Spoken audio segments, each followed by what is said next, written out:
This giant feather was lying beside a pond yesterday, and today I'm trying to turn it into a real writing quill. There's just one problem. I don't own an inkwell, so to make this work I have to harvest ink from fountain pen cartridges without creating a complete disaster. Right. And by the end of this video, we'll find out if a random swan feather can actually write. Let's find out. This project started completely by accident. Yesterday I was out for a walk when I spotted these giant feathers and immediately thought, that needs to become a pen. Which means today's video is proudly sponsored by... yeah, these swans. Negotiations were difficult, mostly because they refused to negotiate. But we eventually reached an agreement. No bread, no contracts, just feathers. Now let's see if their investment pays off. Before we start cutting, let's see what we're working with. This thing is enormous, and that's actually good news. Traditional quills were made from large feathers because the shaft is surprisingly strong. It's basically nature's version of a pen blank. Unfortunately, currently it has absolutely no interest in becoming a writing tool, so surgery is required. Time to turn a feather into a quill. Let's give these feathers a quick rinse because the ones I found were quite dirty. Some were even totally covered in swan shit.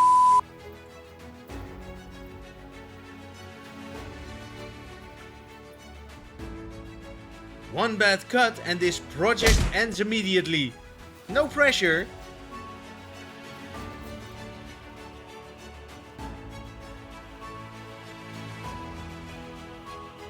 So it was at this point that I remembered something important. I don't own an inkwell. At all. So plan B it is. We're extracting the ink manually. What could go possibly wrong?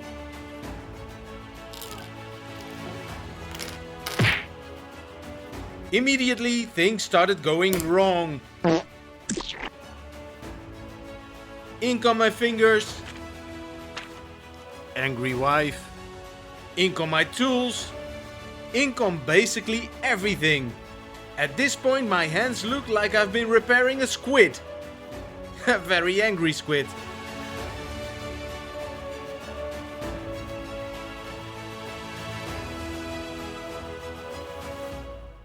The ink from an inkwell is usually a lot thicker, but this stuff is watery thin.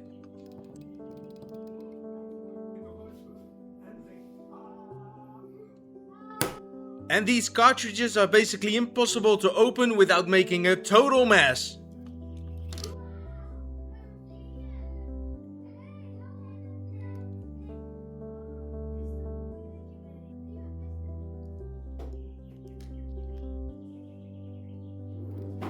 But somehow we managed to rescue enough ink for the test.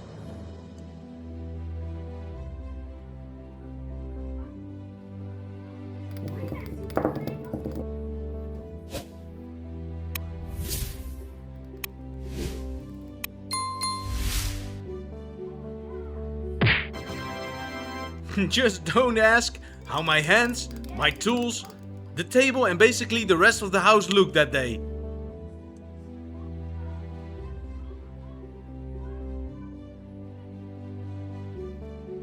Let's get to the part where we give this feather a makeover.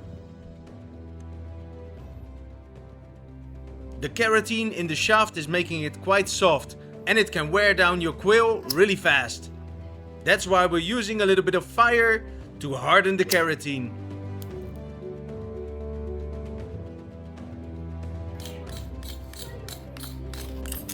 The goal is to remove enough material to create a usable nib without destroying the structure.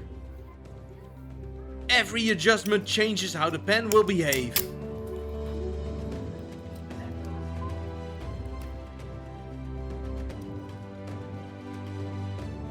Too much removed and it's ruined. Too little and it won't write. Ow! Oh, my eyes!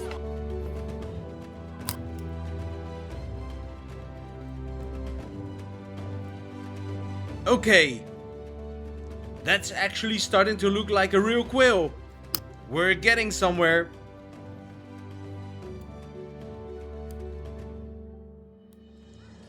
Small changes make a huge difference. Too narrow and it scratches. Too wide and it floods the page.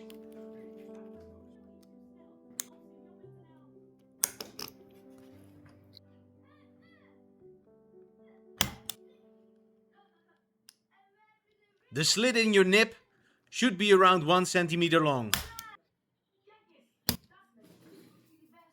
The flat point of your tip decides how thick your line will become in the end.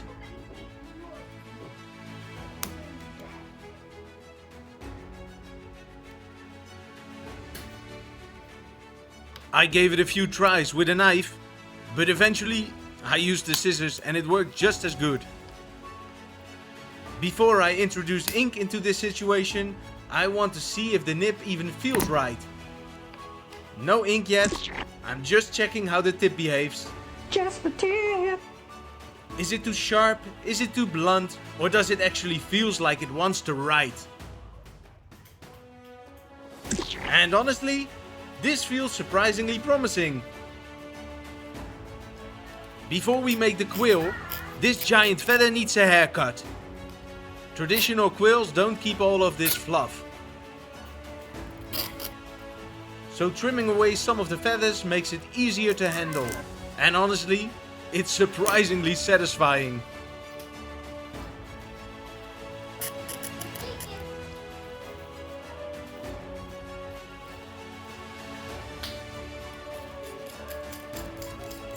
It already looks much more like a proper writing quill.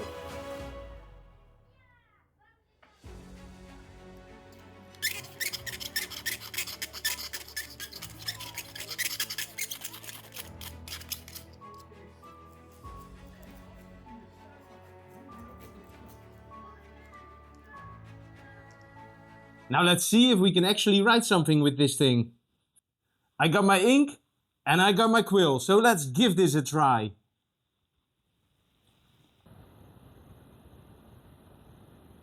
Okay, moment of truth. It's not easy. Hey, it's writing. It actually works. Not perfectly.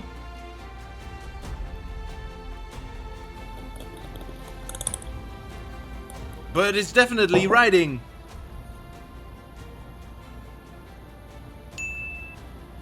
Now let's see if we can make it even better. Now that we know that it works, you can refine it. If it's too narrow, it scratches. If it's too wide, it floods the page. Trim, test, adjust and repeat. Now we're ready for the final showcase.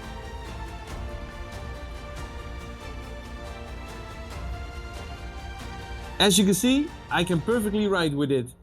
Well, perfectly, there's a big learning curve, but it's fun, so try it if you want.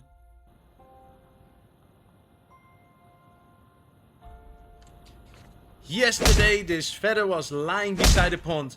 Today it's writing words. You take something ordinary, experiment a little, and suddenly it's something completely different. Not bad for a feather.